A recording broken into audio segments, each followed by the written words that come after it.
ಜಗಳೂರು ತಾಲೂಕು ದಾವಣಗೆರೆ ಜಿಲ್ಲೆ ಚಿಕ್ಕಮಲ್ಲೊಳೆ ಗ್ರಾಮ ಪಂಚಾಯತಿ ಹಿರೇಮಲ್ಲೊಳೆ.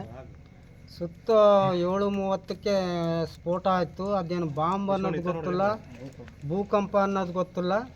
ಒಟ್ಟು ಒಂದು ದಡ ಅನ್ನೋ ಶಬ್ದ ಕೇಳ್ತು, ಭೂಮಿ ನಡೀತು, ಮನೆ ನಡುಗಿತ್ತು ಹೊರಗೆ. ಈ 4-5 ಹಳ್ಳಿಗಳು, ಒಂದು ಸುಮಾರು ಕೆಂಚಮನಹಳ್ಳಿ, ಕಲ್ಲಹಳ್ಳಿ, ಕೋರ್ನಹಳ್ಳಿ, ಚಿಕ್ಕಮಲ್ಲೊಳ್ಳಿ, ಮಲ್ಲಾಪುರ, ಕಮಡ್ಲಗೊಂದಿ, ಮೊಲ್ಲರಟ್ಟಿವರೆಗೂ ನಡುಗು ಶಬ್ದ ಕೇಳುತ್ತೆ ಸಹ ಹೊರಗಡೆ. ಅದು ಏನು ಆಗೈತೆ ಅಂಬೋದು ಗೊತ್ತಿಲ್ಲ. ಅದು ಯಾವ್ದು ಅಂಬೋದು ನಮಗೆ ಮಾಹಿತಿ ಕರೆಕ್ಟಾಗಿ ನೀವು ಇದೊಂದೇ ದಿನ ಬರುತ್ತೆ, ಒಂದು 5-6 ದಿನ, ಈಗ 4-5 ದಿವಸಲಿದ್ದ ಸುಮಾರಾಗಿ ಆಗಿತ್ತು. ಆದ್ರೆ ಇವತ್ತೇ ಸ್ವಲ್ಪ ಜಾಸ್ತಿ ಆಗೈತೆ. ಓವರ್ ಆಗಿರೋದಂದ್ರೆ ಇವತ್ತೇ ಇದು ಸಮಸ್ಯೆ ಭಾಳ ಆಗೈತೆ ಸರ್. ಇದು ಈ ಶನಿವಾರದಿಂದ ಈ ಶನಿವಾರ ತನಕ 3 ದಿನ ಈ ಥರ ಶಬ್ದ ಕೇಳುತ್ತೆ. ಜನಗಳು ಭಾಳ ಭಯ ಭೀತಿಯಲ್ಲಿದ್ದಾರೆ. ಇನ್ನೊಂದು ಸಮಸ್ಯೆ ಬಗೆಹರಿಸ ಸರ್. ಮತ್ತು ಗಂಗಳ ಚಂಬೀರುಗಳೆಲ್ಲ ಬಿದ್ದಿದ್ದಾವೆ. ಈ ಥರ ಏನಂತ ಭಾಳ ಭಯ ಭೀತಿಯಲ್ಲಿದ್ದಾರೆ ಸರ್. ಯಾವ ಟೈಮಲ್ಲಿ ಬಂತು ಸೌಂಡ್? ಇದು 7:45 8 ಗಂಟೆ ಒಳಗೆ ಬಂದ ಸರ್.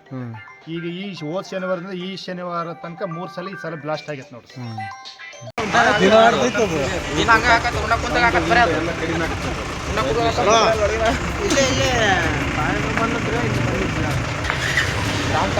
ಬರಬೇಕು ಅಲ್ಲೇ